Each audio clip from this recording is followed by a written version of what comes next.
Firstly, Namaste, Namaskaram, Vanakkam, Jai Shri Krishna, and Jai Shri Ram to everyone that is watching this video. I know I have not clearly mentioned that I will be going on live, but I've decided today to do this live video just to give knowledge to everyone about something that's quite important to many Hindus in South Africa, and not only South Africa, globally as well. So, first, what I will be speaking about today is the tradition of the Katha and Jhunda, or some know it as Satyanarayan Puja and Jhunda Puja, or sometimes known as Jhunda prayers. All right, so just to mention before I start now, all this information that I am presenting is based on scriptural information, knowledge from the scriptures, and based on history and general knowledge that I have found out from my own research and my own views on this topic. So, firstly, the tradition of the Katha and Jhunda. So, the word Katha is translated from Sanskrit to story. That's the meaning of the word Katha. Jhunda, the word Jhunda means flag, or the Sanskrit word is known as Dhwaj. So it's technique. So the Sanskrit word for Jhanda Puja is called Dhwaja Stambha Puja or Stamb Puja. Stamb is the pole that is erected, that is either of metal or bamboo.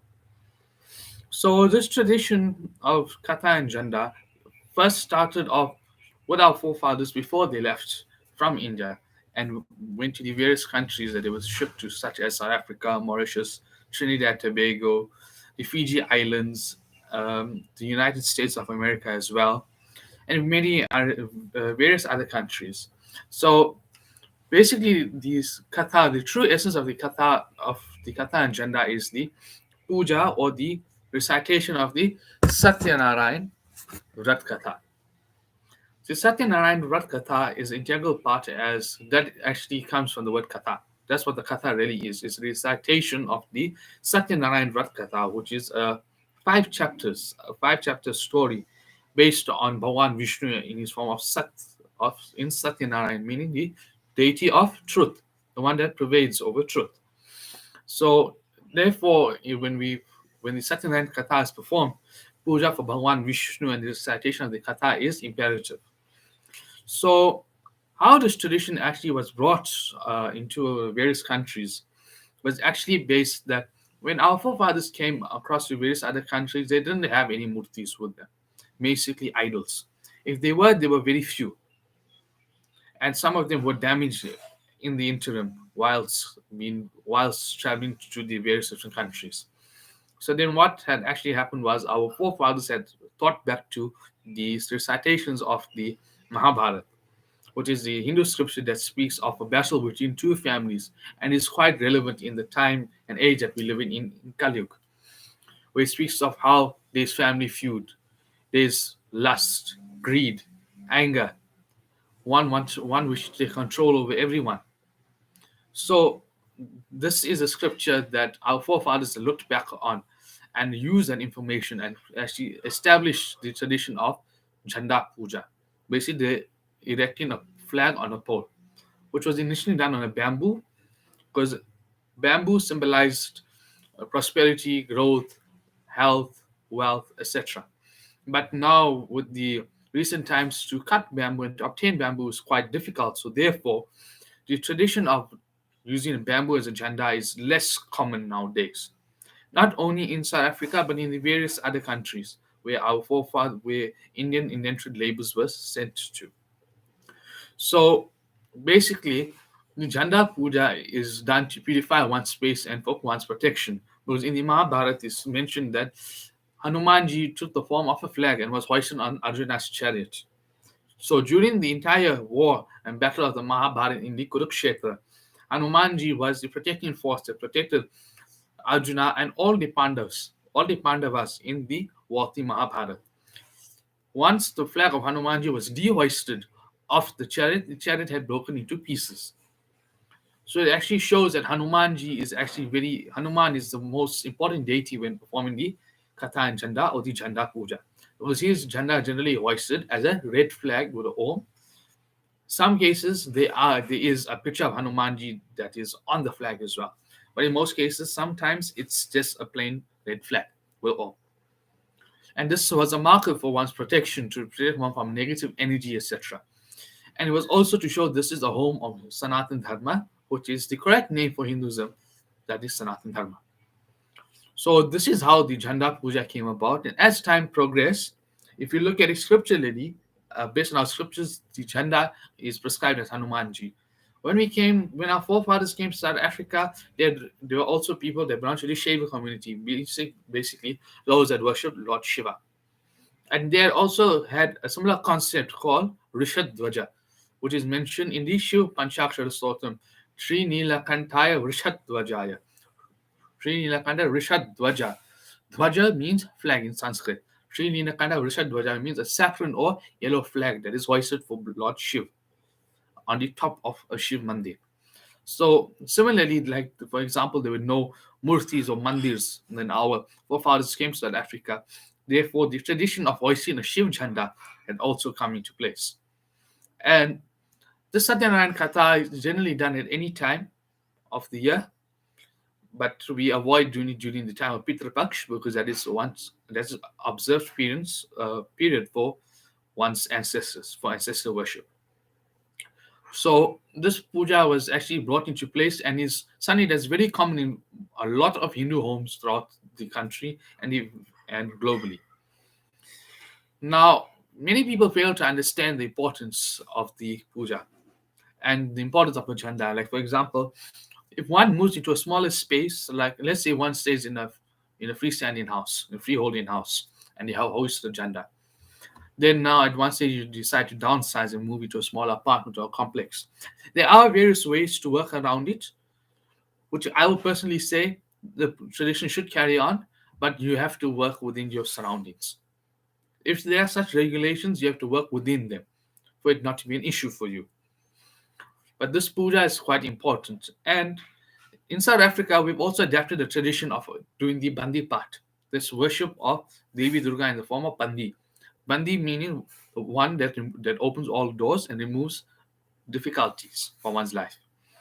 So, therefore, the Bandi Puja, sometimes people may notice there is a sari, a koicha, which we refer to in South Africa as a koicha sari, where sari is draped around a coconut, there's a bowl of rice, halwa puri, etc. That's used to represent the Divine Mother in the form of Bandi, be it Bandi, Durga, or Kali, or Sitla, or even be Saraswati or Lakshmi. So this has also become a part of South African Hindu culture and traditions because generally in families a pandit was called in most cases once a year to the home to perform the katha and jhanda, and people felt that you know what, it's best for us to incorporate all our rituals and pujas into one. Therefore, in most families, the Bandi Puja is also done when the Satyanarayan Katha and the Katha and Jhanda Puja has been performed. Now, when we speak of the Satyanarayan Katha, the Katha can actually be performed on its own if one stays in a flat, for example.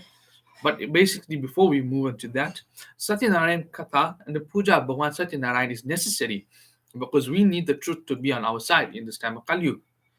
It's like integrity. We have to have integrity. We have to be true to ourselves.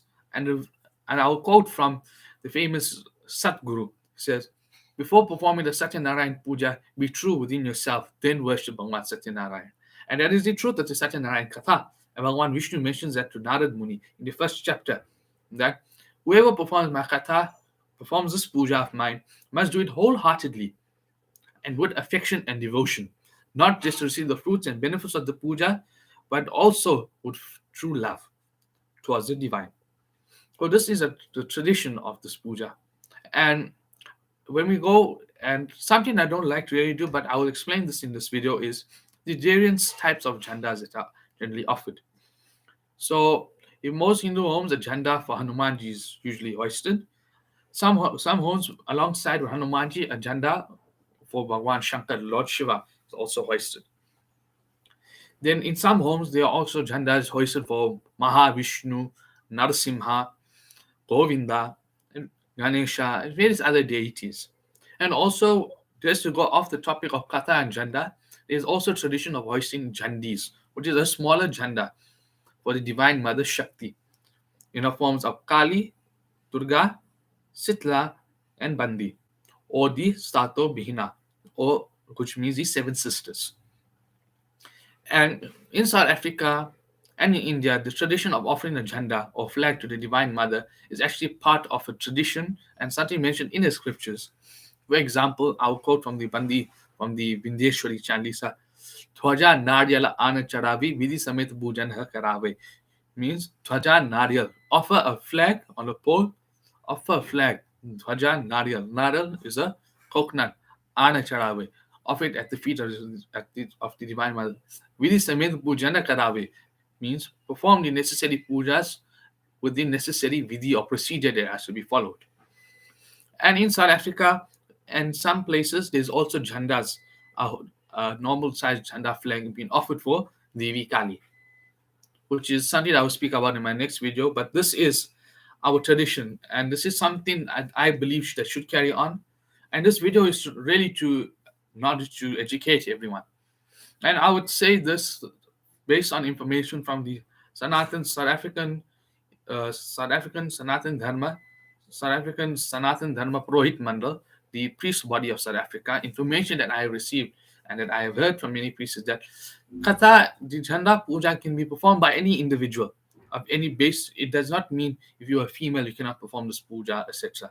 Because Hinduism is such a religion that promotes gender equality. So, with all of this information, etc., presented, I wish everyone has been enlightened on this video and on this topic on the Katha and Jhanda. And please like, share, and subscribe to my YouTube channel. And I will be uploading more videos and more pachras as soon as possible. Take care, enjoy your day, keep safe. Jai Shri Krishna, Jai Shri Ram, Jai Mata Di, Jai Sanatan Dharma.